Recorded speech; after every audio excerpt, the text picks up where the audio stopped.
My name is Nadine Calloway. I'm 30 years old and I'm a senior financial analyst at Kessler and Whitfield Capital in Chicago, Illinois. I have a corner office on the 14th floor with a view of the lake. I have a bookshelf behind my desk filled with things that matter to me: my CFA charter, a photo of my grandmother, a small clay bowl my boyfriend Marcus made at a pottery class we took on our third date. It's lopsided. I love it. Last Tuesday, at 2:47 in the afternoon, my assistant Jenna buzzed my phone and said, "There's a woman in the lobby who says she's your mother. She doesn't have an appointment." I hadn't spoken to my mother in 6 years. I hadn't seen her face in almost 8. And there she was, standing in the marble lobby of a building she had no business being in, asking to see the daughter she had no right to claim. "Kate," I said, "send her up." But before I tell you what happened when that door opened, I need to tell you everything that came before it. Before we get into this, please like and subscribe, but only if this story truly resonates with you. And drop your location and local time in the comments.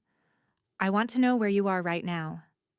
I grew up in Westerville, Ohio, a suburb northeast of Columbus where every lawn was trimmed and every family looked fine from the outside.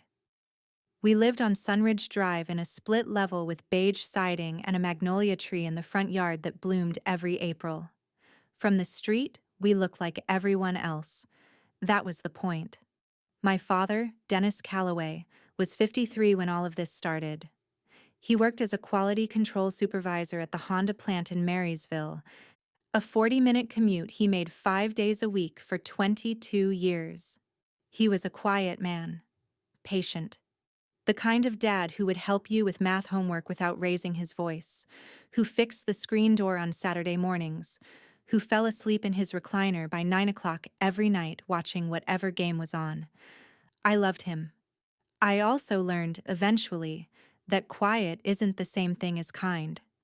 Sometimes quiet is just a man choosing not to fight for you. My mom, Lorraine, was 51. She worked as a dental hygienist at Bright Smiles Family Dentistry on State Street, a job she'd held for 17 years. She was the engine of our household, the one who decided what we ate, where we went to church, which neighbors we spoke to and which ones we didn't. She ran the PTA at Westerville North for 3 years straight. She organized the block party every July 4th. She had opinions about everything and the energy to enforce them. She wasn't cruel in the obvious ways. She didn't hit. She didn't scream. Not usually. What she did was subtler. She decided who mattered. And once she decided, nothing could change her mind. My sister Cynthia was 2 years younger than me, 28 now. Back then she was just Cece, bright-eyed, dimpled, effortlessly charming in the way some people are born to be. She had our mom's cheekbones and our dad's easy smile and this way of walking into a room that made people turn. She did beauty pageants from the age of 6, Little Miss Westerville at 8, Junior Miss Franklin County at 12. My mom spent weekends driving her to rehearsals, fittings, coaching sessions. She sewed sequined sashes by hand. She kept a scrapbook 3 inches thick of every crown, every sash, every newspaper clipping. It lived on the coffee table in the living room like a family Bible. I don't have a scrapbook. I had a library card and a graphing calculator and a bedroom at the end of the hallway where I read until 2 in the morning and nobody noticed. I wasn't ugly. I wasn't invisible in the way you'd see in a movie. No thick glasses, no braces montage. I was just ordinary in a house where ordinary wasn't enough. I was 5'6", wore my hair in a ponytail most days, and had a quiet face that people forgot within minutes of meeting me. Cynthia was the event. I was the room it happened in. The math of our childhood was always lopsided. Cynthia's pageant coaching cost $400 a month. Her dresses ran between $600 and $1,200 each. Travel to competitions, hotels, gas, entry fees averaged another $300 a month. My mom tracked every expense in a spiral notebook like it was an investment portfolio. Except the returns were trophies and attention, not compound interest. I asked for a TI-89 graphing calculator when I was 14. It cost $129. My mom said, "Can't you use the one the school provides?" Cynthia got a $2,400 pageant gown that same month. I used the school's calculator. My grandmother saw it. Grandma May, my dad's mother, lived in a two-bedroom bungalow on Sunbury Road, 20 minutes away. She was 74 and sharp as a scalpel. She'd been a bookkeeper for a trucking company called Buckeye Freight for 31 years before retiring, and she had this way of looking at numbers like they told stories. She's the one who taught me to love math. Not school math, real math. The math of compound interest and amortization schedules, and what happens to money when nobody's watching it. Every Sunday, I'd sit at her kitchen table, a scarred oak table she'd had since 1974, while she made her famous chicken and dumplings. That kitchen smelled like butter and bay leaves, and something baking, always something baking. The windows would fog up from the steam. She'd quiz me on percentages while the dumplings simmered. "If I invest $4,000 at 7% annual return," she'd say, stirring the pot without looking up, "how much do I have in 20 years?" And I'd scratch it out on a napkin, and she'd check my work and nod. Not praise, just a nod. That nod meant everything. It meant I was seen.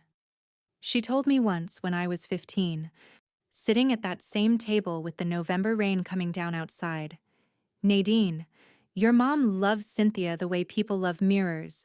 She sees herself in that girl. You're a window.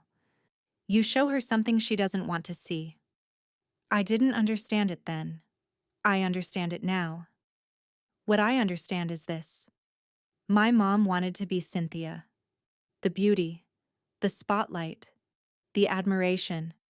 She married my dad at 22, had me at 23, and by 25 she was cleaning teeth in a suburban dental office while the girl she'd been, the homecoming queen, the girl everyone noticed, disappeared into the routines of motherhood. Cynthia was her second chance. I was just evidence that the first chance was over. By the time I was a junior at Westerville North High School, the family math was already decided. My parents had been contributing to a 529 college savings plan since before I was born. They started it for me, the firstborn, 6 months after I arrived. Lorraine mentioned it every year at Thanksgiving like it was evidence of her good parenting. "We've been saving for the girl's education since Nadine was 6 months old," she'd say to whatever aunt or cousin was listening. $82,000. They're set. $82,000. I heard that number so many times it felt like a promise carved in stone. It was the bedrock of every plan I made. When I studied for the SATs, I was studying toward that money. When I filled out college applications, I was building on that foundation. It wasn't just a fund. It was proof that my parents saw a future for me, even if they didn't always see the present. I worked for it too. Not the money itself, the future it was supposed to buy. I took AP Calculus, AP Statistics, AP Economics, AP English Literature. I stayed after school for Math League and Quiz Bowl, and came home to an empty kitchen because Lorraine was driving Cynthia to a pageant 3 counties away. I ate cereal standing at the counter most nights. I didn't complain. I figured the deal was simple. Cynthia got the attention now, and I'd get the investment later. College was my runway. The $82,000 was my ticket off the ground.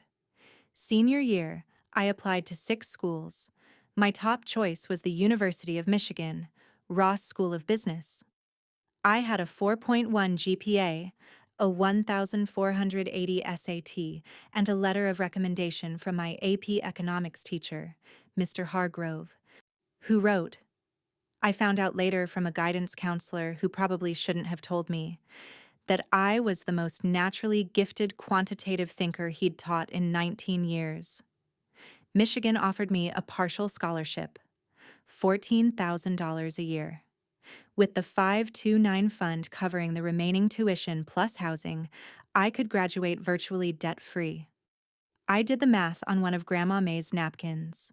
4 years, total cost to me, approximately $6,000 in books and personal expenses. I had $2,100 saved from babysitting. I would be fine. I remember the day the acceptance came, March 14th, 2014. A Friday. I printed the email at the school library and brought it to the dinner table. My dad smiled, a real smile, the kind that reached his eyes, and said, "That's wonderful, Nadine." My mom glanced at it, set it down next to her water glass, and said, "We need to talk about the finances." Then she asked Cynthia about her prom dress fitting. The email sat next to the water glass for the rest of the meal. By the time I cleared the plates, a condensation ring had warped the paper. 2 weeks later, March 28th, a Friday evening, 7:15 p.m., she sat me down at the kitchen table, the same table where I'd eaten every meal of my childhood. She had a Manila Folder in front of her. My dad was in his recliner, 8 feet away, facing the television. A basketball game was on. I could hear the squeak of sneakers and the murmur of the commentators. "Cynthia's been accepted to New York University," Lorraine said. She said it the way someone announces a miracle. "Full admission. The Tisch School.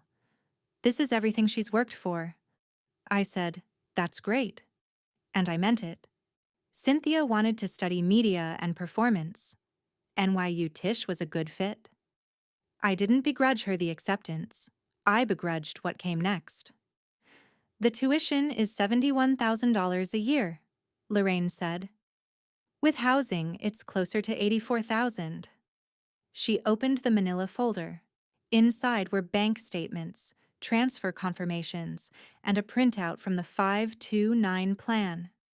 "I've moved the college fund to cover Cynthia's first-year costs and secure her housing deposit.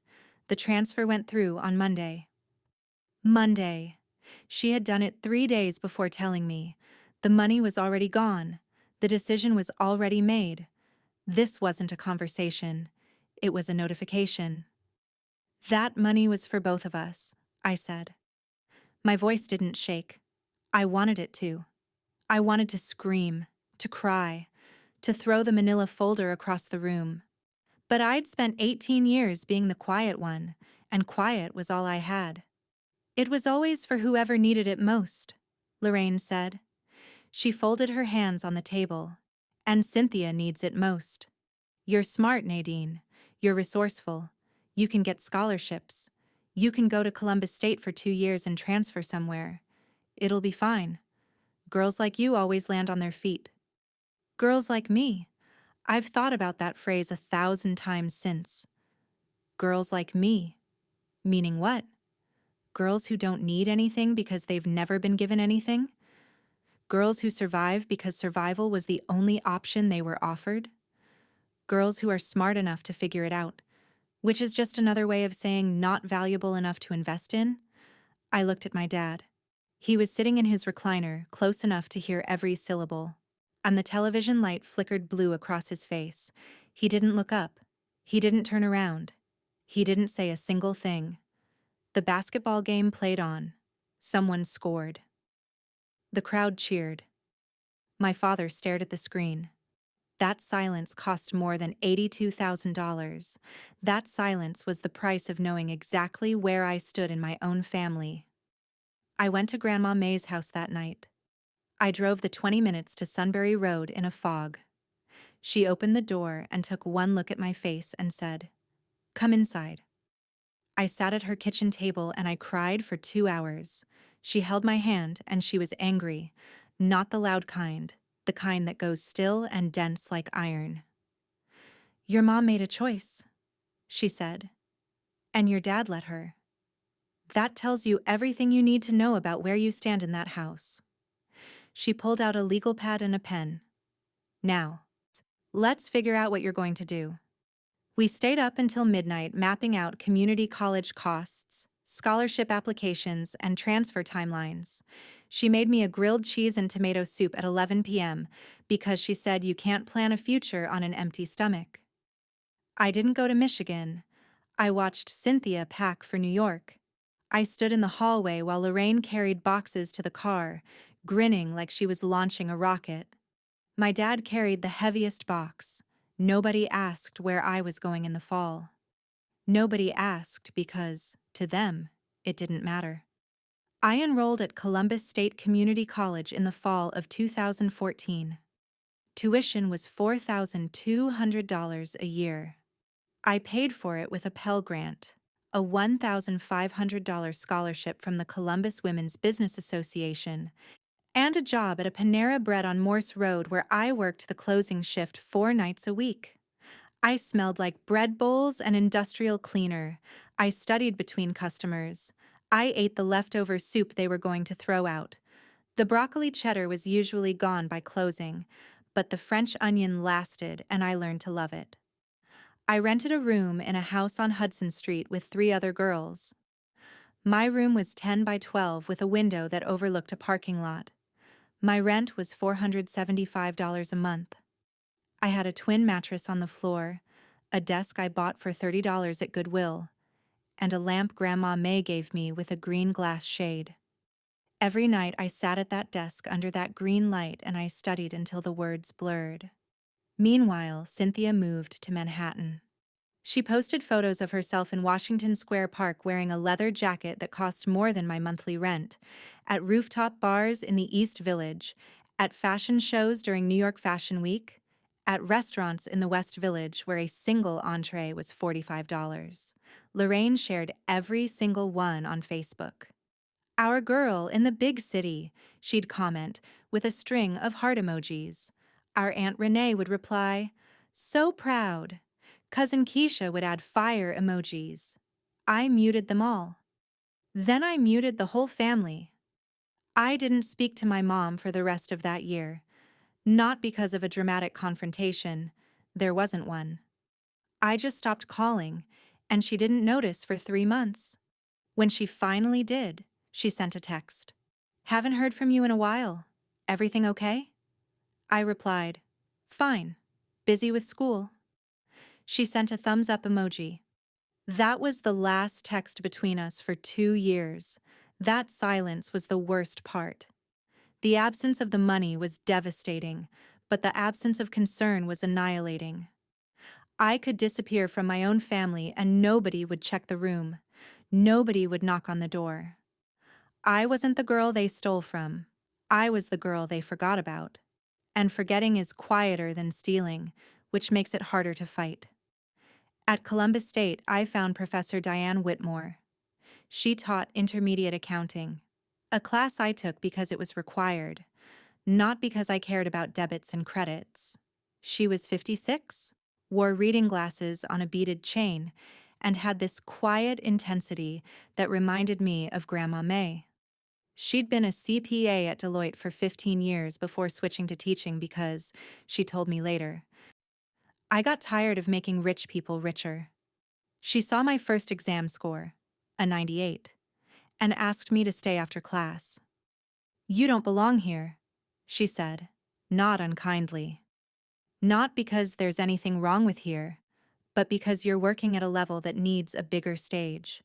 She helped me research transfer programs, reviewed my applications, edited my personal essays. She wrote my recommendation letter. She drove me to the campus visit at the University of Illinois at Urbana-Champaign, 4 hours each way, in her Honda Civic on a Saturday, and she bought me lunch at a diner off 374 and wouldn't let me pay. I transferred to U of I in the fall of 2016 with a full academic scholarship for tuition. Room and board was on me. I worked 3 jobs simultaneously: tutoring underclassmen in statistics at $15 an hour, shelving books at the undergraduate library for $11.50 an hour, and doing data entry for a local accounting firm called Breslin and Associates on Saturday mornings for $14 an hour. I slept 5 hours a night. I ate rice and black beans 4 days a week. I bought them in bulk from Aldi. I kept a spreadsheet of every dollar I spent, every $1.29 can of black beans, every $3.50 load of laundry, every $2.75 bus fare. In my first month at Illinois, I spent $387.42 on everything that wasn't rent. I remember the number because it felt like a victory. Under 400. I was surviving. I graduated summa cum laude in May 2018 with a degree in finance and a minor in economics. I was 22. My GPA was 3.94. The department chair, Dr. Alan Rubin, nominated me for the university's Outstanding Senior in Finance Award. I won. Professor Whitmore drove down from Columbus for the ceremony. 5 hours in her Honda Civic, the same car, the same woman. Grandma May came too. She was 80 by then, moving slowly, her knees giving her trouble. But she sat in the bleachers at Memorial Stadium, and when I walked across that stage, she stood up. I could see her from the podium. She was the only person standing in her section, this small, fierce woman in a blue dress, clapping with both hands. My parents didn't come. Lorraine said Cynthia had a showcase in New York that weekend. Some sort of social media influencer event, a brand deal she'd landed, and they couldn't miss it. My dad called that morning and said congratulations. His voice was thin and tired, like a man who knows he's failing a test he can't retake. I said thank you, and hung up and sat in my empty apartment and stared at the wall, and felt the specific loneliness of being your family's afterthought on the most important day of your life. I moved to Chicago 3 weeks after graduation with $1,200 in savings and a suitcase. Kessler and Whitfield Capital hired me as a junior analyst at $62,000 a year, my first real salary. My boss was a woman named Helen Kessler, the Kessler on the door. She was 61, silver-haired, precise in every sentence, and had built the firm from a 2-person operation in a rented office on Wacker Drive into a $2.3 billion asset management company over 30 years. She scared everyone on the floor. She didn't scare me. I'd spent my whole life being scared of my own mom's indifference. A demanding boss who actually paid attention was a relief. Helen noticed me the way Grandma May had. Not with warmth, exactly, but with recognition. She'd drop a financial model on my desk at 8 a.m. and say, "Find the error. You have until lunch." And I'd find it by 10. She started pulling me into client meetings. She taught me portfolio theory, risk modeling, the architecture of wealth management. Money isn't about numbers, she told me once, over takeout sushi in her office at 9 o'clock on a Wednesday. Money is about decisions. Who makes them, who doesn't, and who gets left out. She didn't know my story, but she understood the shape of it. My first year in Chicago, I met Taryn Walsh. She was a compliance analyst on the 7th floor. 25, red-haired, 5'3", from a big Irish Catholic family in Bridgeport on the South Side. And we bonded over being the youngest women in a building full of men in gray suits who called us the girls, until Helen put a stop to it. Taryn was loud where I was quiet, impulsive where I was careful, and she had this way of making me laugh until I couldn't breathe. Full-body, rib-aching laughter that I hadn't felt since sitting at Grandma May's kitchen table. She became my best friend within 3 months. She became my family within 6. Taryn's family adopted me without a vote or a conversation. Her mom, Eileen, started setting a plate for me at Sunday dinner the 3rd time I came over. Her dad, Patrick, a retired firefighter with hands like catcher's mitts, asked me about my work, and actually listened to the answer and asked follow-up questions. Her younger brother, Sean, 22, and studying to be a paramedic.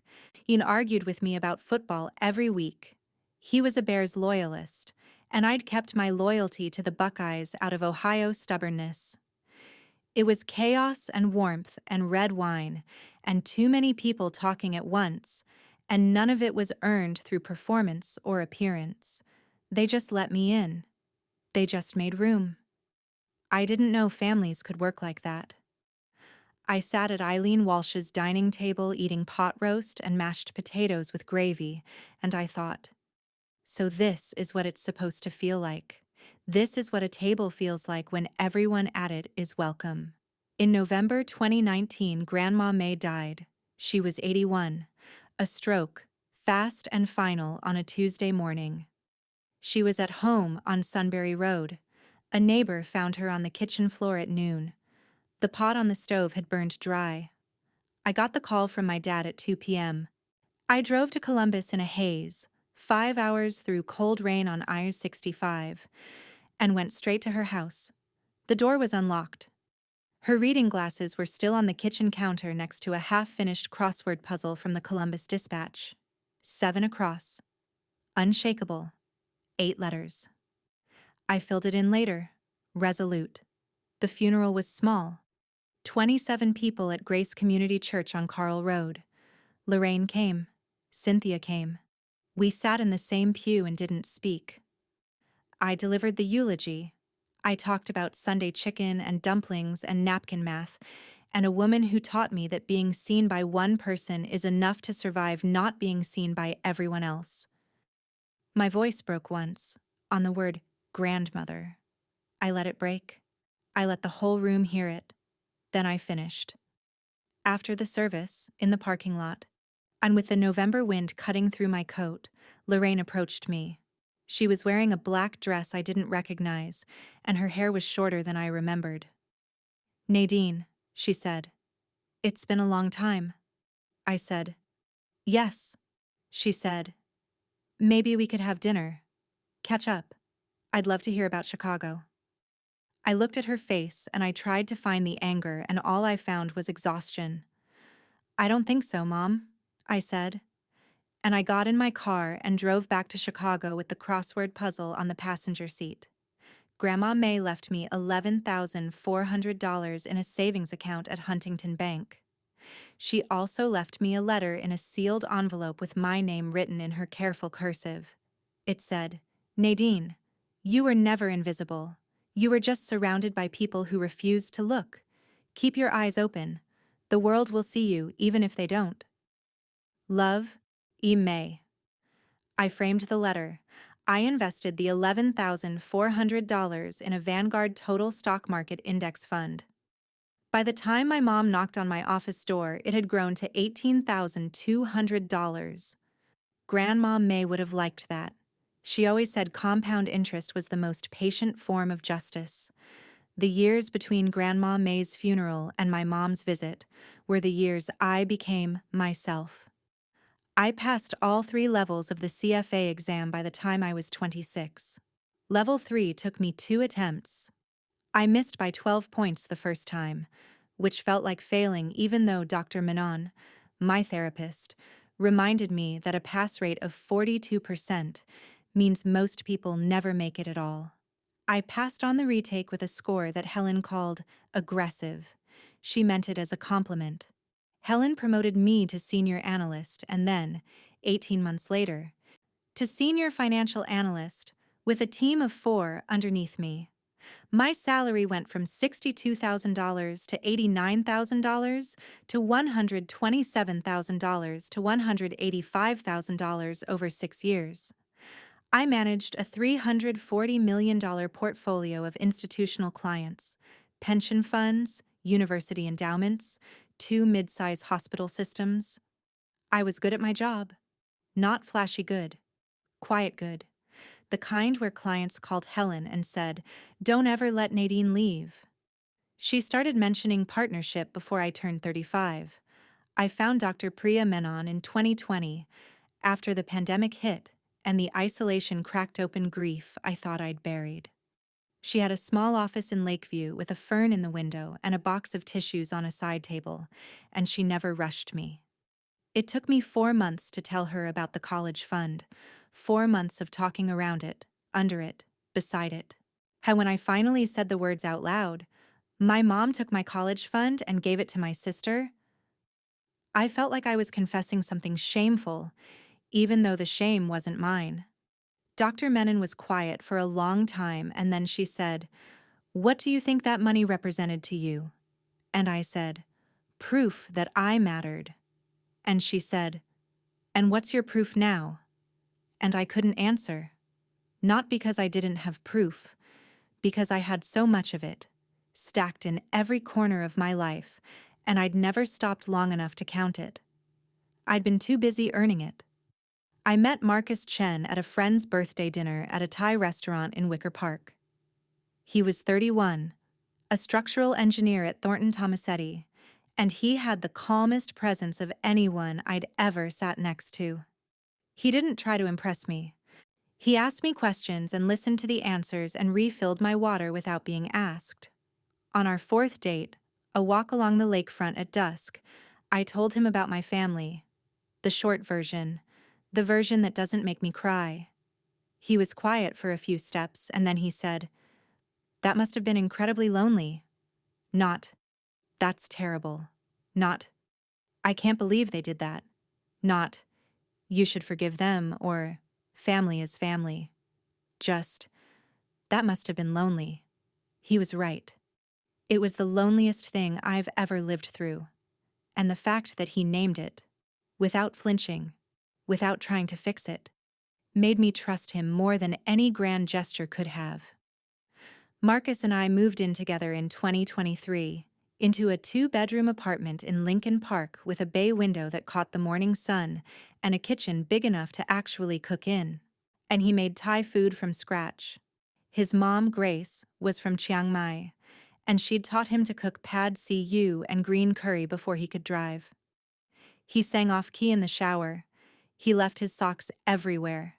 He read engineering journals in bed with a highlighter.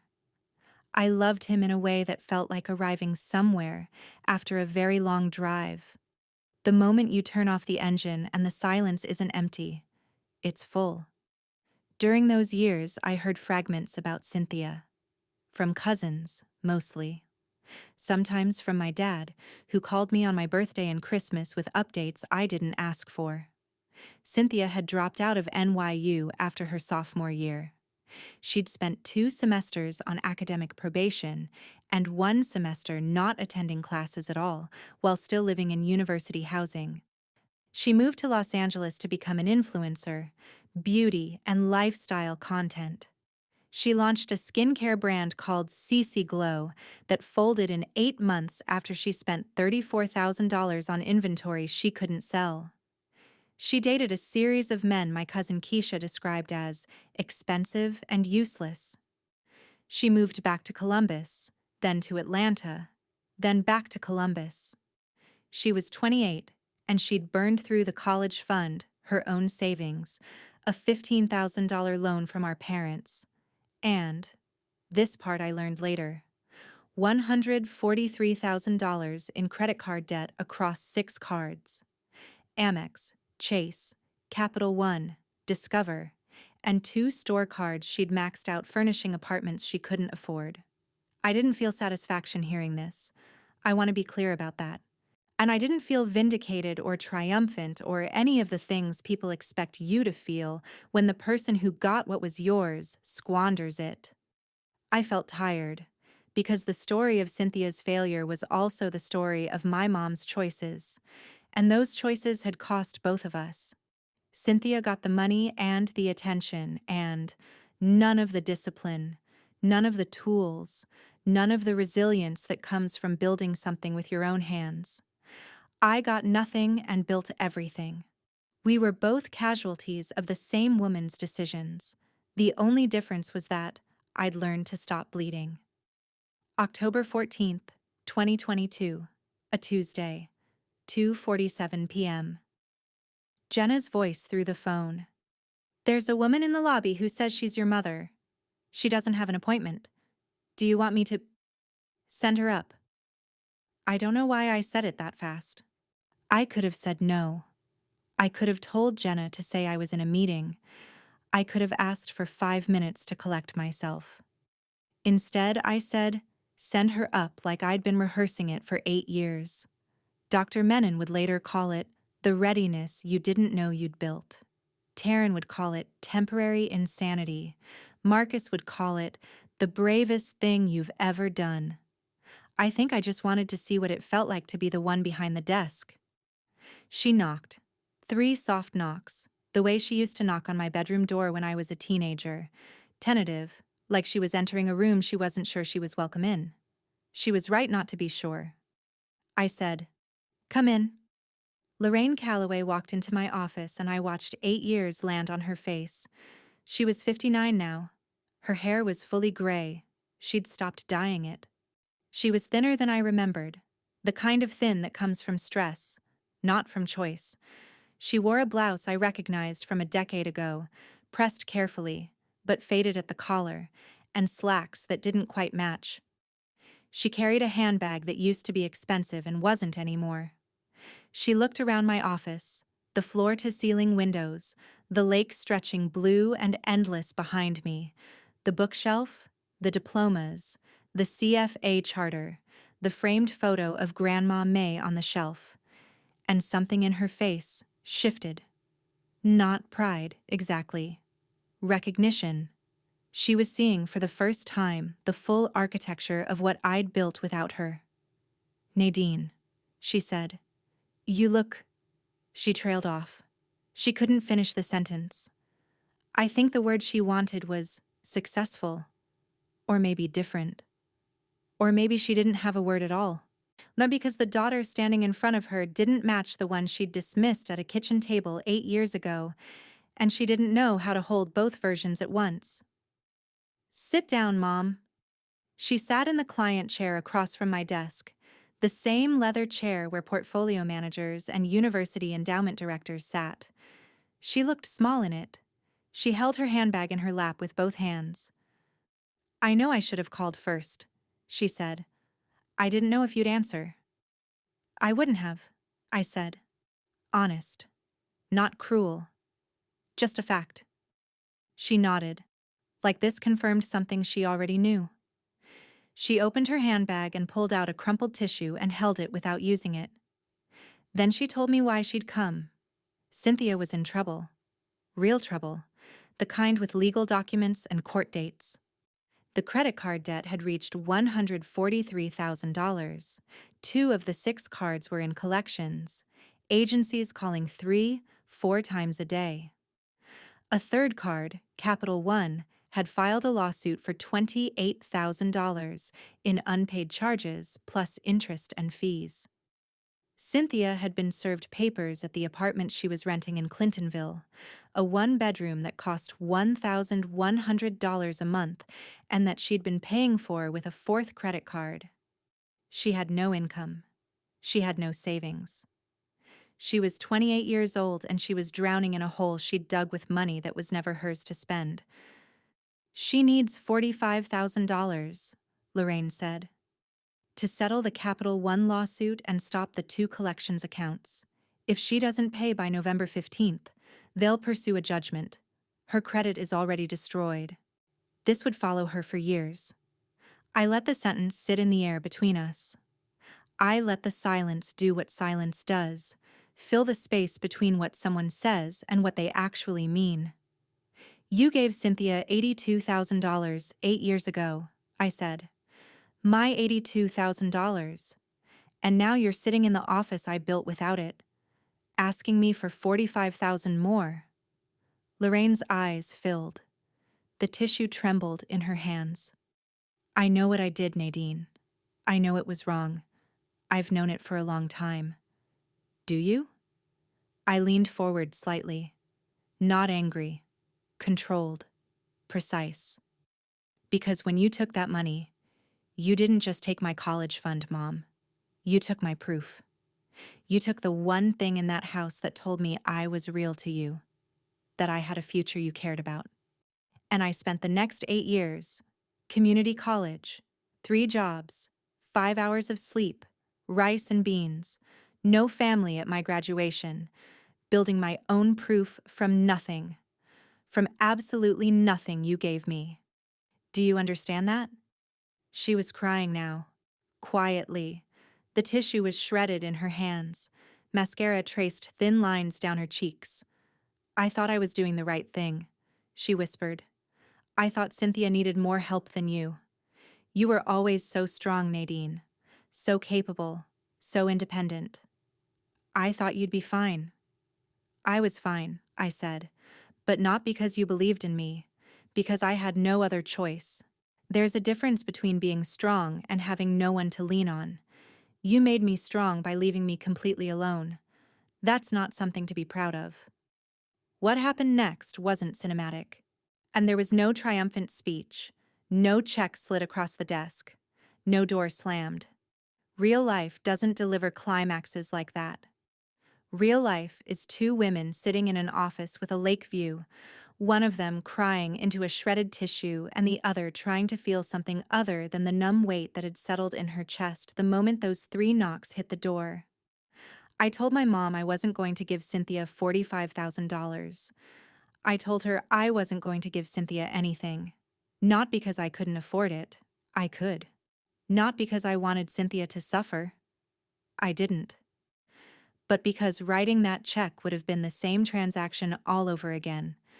The capable daughter sacrifices so the favored daughter doesn't have to face consequences.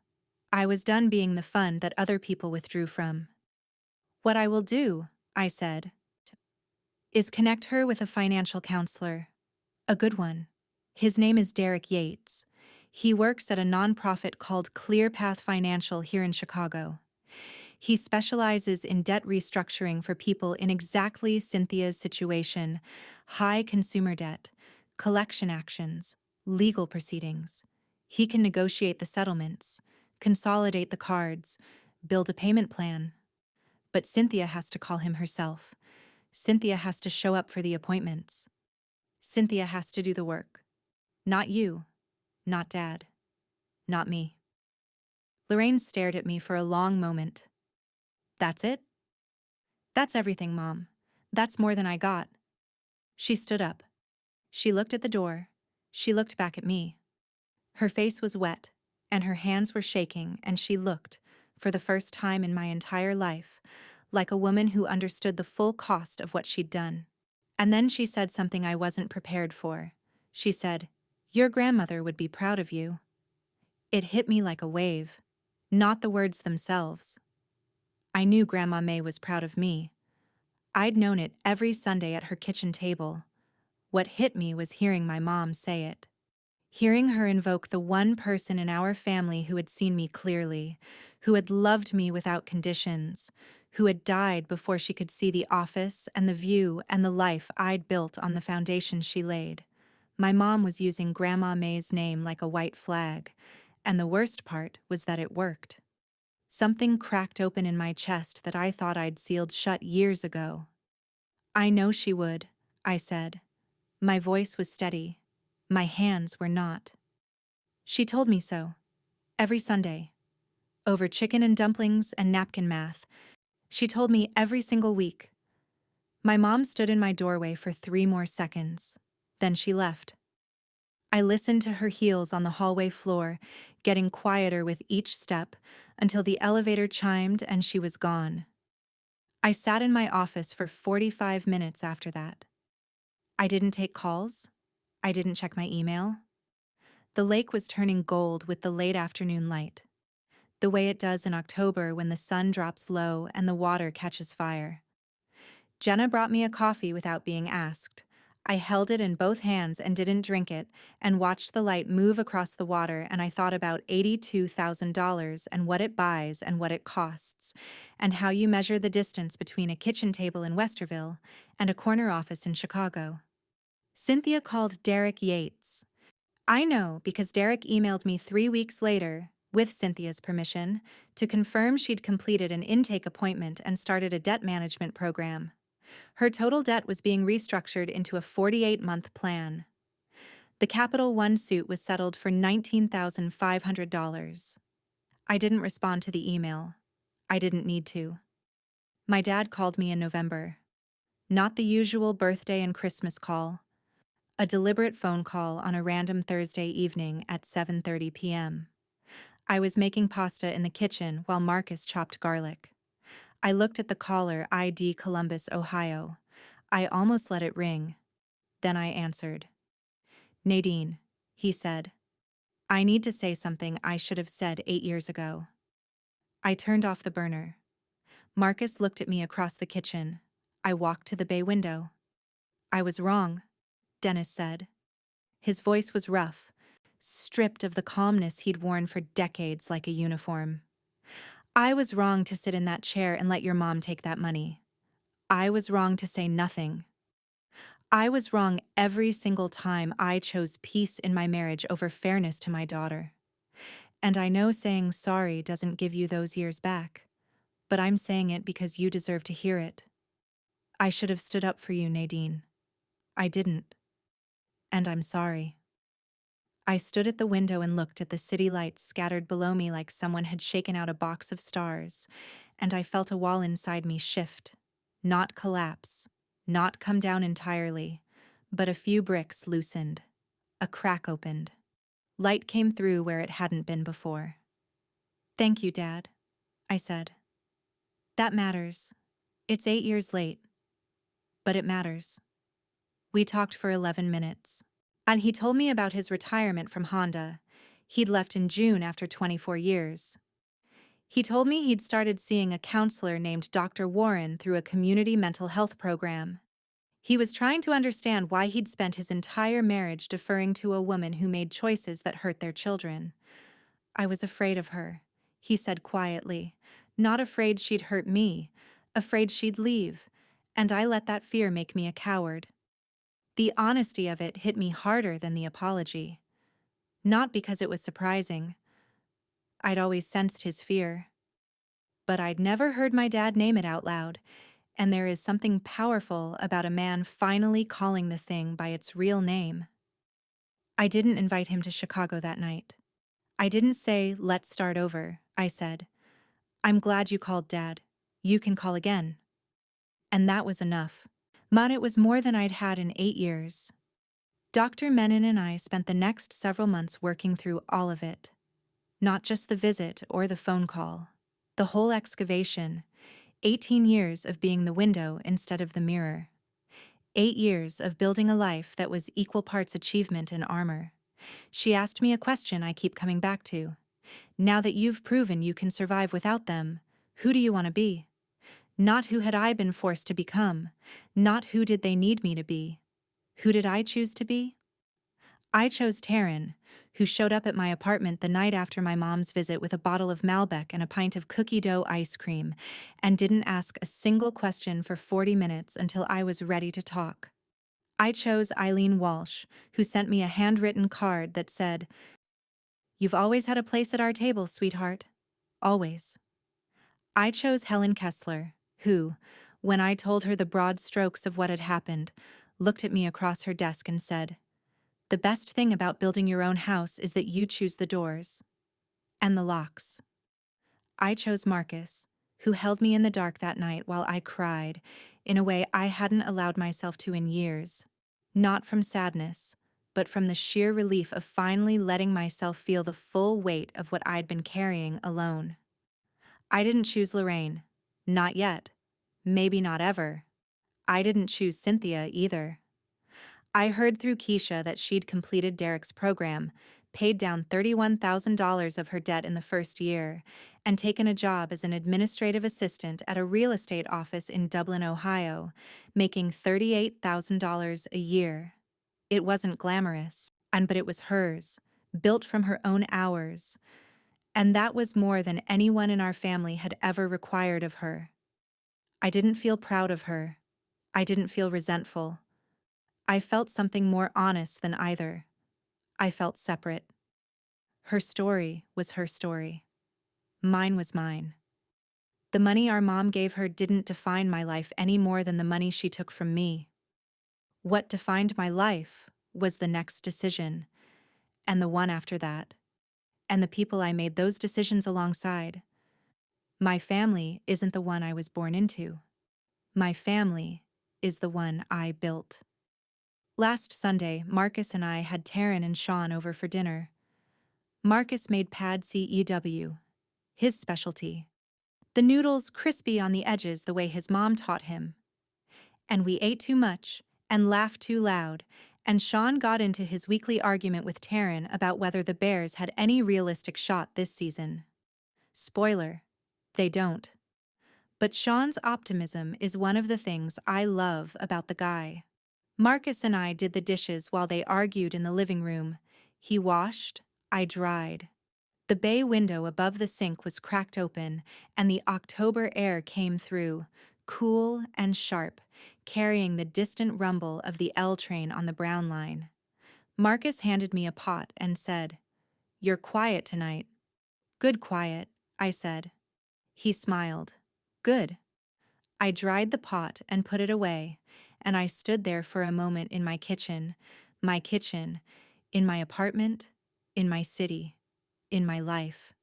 And I thought about Grandma May, about windows and mirrors, about a woman who loved me without conditions and died before she could see the full shape of what her love built. I'm not angry anymore. I was angry for a long time. At the kitchen table, at Columbus State, at Grandma May's funeral, in Dr. Menon's office, in the sleepless hours before dawn. But anger is expensive. It costs more than $82,000.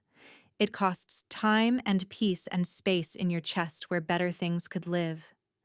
I traded it in, piece by piece, for something lighter. Not forgiveness. I haven't forgiven my mom.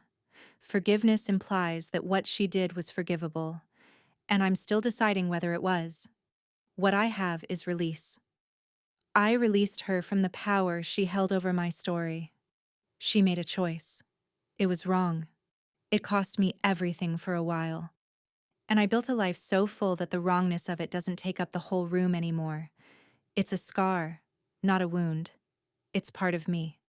But it's not all of me. My corner office isn't revenge. My salary isn't vindication. My CFA charter, my team, my portfolio, my view of the lake. None of it exists to prove Lorraine Calloway wrong. It exists to prove Grandma May right. She said the world would see me. It did. She said I was never invisible. She was right. She was always right. I keep her letter in the top drawer of my desk. Some mornings, before the market opens, before the phones start ringing, I pull it out and read the last line. "Keep your eyes open." I do, Grandma. Every single day. My mom sent me a Christmas card last December, the first piece of mail from her in 6 years. Inside, in her careful handwriting, she wrote, "I'm proud of you, Nadine. I should have said it sooner. Love, Mom." I put the card in a drawer, not the trash, not the mantle, the drawer, because I'm not ready to display it, but I'm not ready to destroy it either. Maybe someday the drawer will open wider. Maybe it won't. Both of those are okay. My dad calls once a month now. We talk about nothing important. The weather in Columbus, what he's reading, how the Buckeyes are doing. We don't talk about the money. We don't talk about my mom. We talk around the crater, and sometimes that's enough. He came to Chicago in September. We had coffee at a diner in Lincoln Park. He sat across from me and looked at me the way you look at someone you're just now learning to see. "You remind me of your grandmother," he said. I said, "That's the best thing anyone's ever said to me." And I meant it. Cynthia and I haven't spoken. Not since before the college fund. We're not enemies. We're strangers. Two women raised in the same house who were shaped by the same mother into entirely different people. Maybe one day we'll sit across from each other and talk about what happened. Maybe we won't. I don't owe her a relationship just because we share blood, and she doesn't owe me one just because I was hurt. We're both allowed to choose. That's what I've learned. If nothing else, you're allowed to choose. You're allowed to choose who sits at your table, who gets your energy, who earns your trust. You're allowed to grieve a family you didn't get and celebrate the family you built. You're allowed to be successful and still carry sadness about the things that made you strong. You're allowed to hold a Christmas card in your hands and not know what to do with it. You're allowed to sit in a kitchen with people who love you and feel, quietly, like the luckiest person in the world. I'm 30 years old. I have a job I earned, a home I chose, a man who sees me, friends who showed up when it counted, and a grandmother's letter in my desk that says everything my mom never did. The $82,000 is gone. It bought my sister 2 years at a school she didn't finish, and a decade of debt she's still paying off.